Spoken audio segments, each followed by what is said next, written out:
Oi pessoal, tudo bom com vocês? No vídeo de hoje nós vamos conversar sobre um tema que eu adoro, é um dos meus favoritos. Vocês que me seguem lá no Instagram, se você ainda não me segue, já segue aqui, que é o tema de autorresponsabilidade. Mas eu vou trazer algumas nuances que às vezes geram dúvidas sobre esse tema para as pessoas. Mas antes da gente entrar então no tema do vídeo, eu vou falar isso todas as vezes. Já se inscreva no canal e já ativa o sininho das notificações para você receber todos os conteúdos. Pode deixar para curtir no final se você quiser, mas se inscrever, ativar as notificações, tem que ser agora. Bom, então vamos entrar no tema do vídeo, autorresponsabilidade. Para mim esse é um dos temas principais quando a gente está falando de ter uma boa autogestão emocional e psicológica na nossa vida. Simplesmente porque significa que a gente vai assumir de fato responsabilidades. Mas quais responsabilidades? E aí são essas nuances que eu quero falar no vídeo de hoje. Porque vira e mexe, eu recebo perguntas de pessoas me perguntando assim, tá, mas quando a pessoa tem um transtorno, como é que fica a autorresponsabilidade na vida dela? Ou mesmo quando eu dou algumas respostas para alguém que me fala de alguma situação que teoricamente é injusta ou não é legal, e a minha resposta ela sempre vai levar na direção da autorresponsabilidade, que é aquilo assim, ok, a situação é essa, mas o que você efetivamente tem a ver com isso, ou o que você pode fazer com isso, ou como você vai lidar com isso.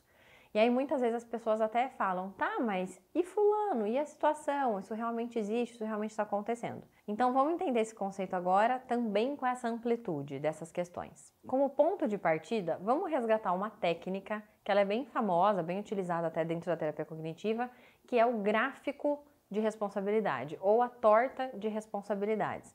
Essa é uma técnica utilizada até mesmo quando a pessoa se atribui muita responsabilidade pela situação ou pouca, né? Pode ser um ou outro. Mas a grande questão é a gente entender, acho que eu já falei isso aqui em algum outro momento, que as coisas elas não dependem exclusivamente de nós. Tudo nessa vida depende parte de mim, parte dos outros e parte de outras variáveis que eu desconheço. Então, pelo menos a gente pode dividir essa atribuição de variáveis em 3 grandes partes. Bom, por isso que existe o gráfico da responsabilidade. Em uma situação é interessante eu pensar, tá, mas o que dessa situação é minha responsabilidade? Até para eu pensar em ter uma conduta adequada com aquilo, certo? Então você precisa ter muita clareza dentro dos teus objetivos aquilo que é a tua parte, para que você possa se comprometer 100% com aquilo. Mas você também precisa entender o que não é tua parte para não sofrer com isso. Por quê? Muitas vezes aquilo que não depende da gente é algo que a gente vai ter que aprender a aceitar. E aí a gente já vai entender uma outra coisa também. Sobre esse aspecto do que não depende da gente, que aí vai ligar com aquela pergunta que eu falei, né? Que às vezes as pessoas se incomodam. Tá, mas eu tô vendo aquele algo é errado, ou é injusto, ou não era para estar acontecendo assim. E aí, né? Como é que fica? Fica da seguinte maneira. A primeira coisa que você pode pensar é sim você se posicionar. Até onde ou o que você pode fazer com aquela questão. Mas invariavelmente a gente vai se deparar com alguma questão em que o nosso poder de ação sobre aquilo é limitado. E é só nesse ponto que entra a nossa aceitação. E a aceitação, ela vai voltar para a autorresponsabilidade, que é mesmo aquelas coisas que não dependem de mim, que nesse momento eu não tenho um poder de ação direto, eu ainda assim poderei escolher como eu vou lidar com isso, qual vai ser a minha reação. Inclusive sobre essa parte tem essa referência que eu já falei dela aqui inúmeras vezes, né? Então, Em Busca de Sentido, do Viktor Frankl, um psicólogo que esteve em campos de concentração. Uma das mensagens principais que ele vai trazer é exatamente essa. Todo ser humano, independente das situações externas, continua tendo uma liberdade última de escolher como reagir, como lidar com aquilo. Então, é nesse sentido. Então vamos continuar nesse gancho que eu tô falando sobre o gráfico de responsabilidades, aquilo que depende de mim e o que não depende de mim, para entrar naquela outra questão então bem comum. Tá, mas quando uma pessoa tem um transtorno, né, um transtorno mental, como que fica a questão da autorresponsabilidade na vida dela? Vamos entender na lógica da distribuição de responsabilidade. A partir do momento que eu tenho uma variável como um transtorno, que é algo que eu não controlo, não depende de mim, as limitações que aquilo implica na minha vida é o algo que eu vou ter que aceitar. Então vamos pensar assim, você tem o objetivo de se tornar um grande corredor. E aí para isso, qual é a tua responsabilidade? Treinar, se desenvolver nesse sentido. Vamos imaginar que você quebra a perna. Entende que o que você vai ter que fazer a partir daquele momento muda, porque tem uma outra variável naquele momento? Então, possivelmente, você vai precisar se comprometer com a fisioterapia, com o cuidado.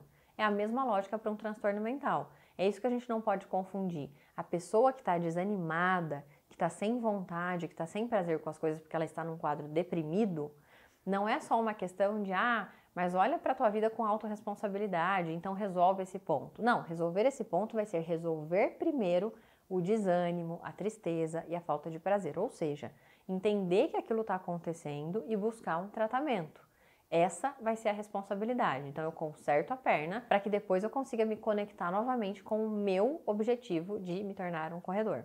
Então, para a gente resumir e fechar esse conceito de uma forma bem simples, a autorresponsabilidade ela nada mais é do que eu parar de atribuir, de focar nos outros, no que está fora. Pode perceber que um elemento bem simples para você perceber que você não está exercitando a tua autorresponsabilidade é a reclamação. Quando você está se lamuriando, reclamando do outro, do mundo, da situação, você perdeu de vista o conceito da autorresponsabilidade. E não é que você não possa se indignar com essas coisas. Inclusive, a indignação, ela mostra os teus valores. Porque se eu estou indignado com algo, significa que eu penso muito diferente, que eu penso o oposto, que aquilo não faz sentido para mim. Tudo bem, mas ao invés de ficar no ponto, traga para você. E o que eu posso fazer com isso? E o que eu escolho fazer com isso? Entende a diferença? Então a autorresponsabilidade, ela sempre vai trazer o ponto para você. O que eu escolho fazer com isso? As outras nuances desse aspecto são eu entender quando já não depende mais de mim. E aí, de novo, a gente faz aquele movimento do, mas então o que eu escolho fazer com isso, em termos de como eu vou lidar, ou como eu vou escolher olhar para essa situação. Então, não confunda a autorresponsabilidade necessariamente com o poder de ação. Muitas vezes a gente vai ter uma ação limitada até determinado ponto, mas como eu escolho olhar para a vida, para as coisas, para as situações, aí sim eu sempre vou ter essa possibilidade. Eu espero muito que tenha feito sentido esse conceito. Como eu falei, ele é um conceito extremamente libertador. É um dos grandes pilares para você ter uma maturidade emocional e psicológica. Então, eu espero muito que tenha feito sentido. Esse é um conceito, como eu falei, que eu gosto muito e para mim ele realmente simboliza, significa um dos grandes pilares para que a gente tenha uma maturidade emocional e psicológica. Agora sim, se você gostou, deixa seu like aqui, compartilha esse vídeo com outras pessoas e a gente se vê no próximo vídeo. Um beijo!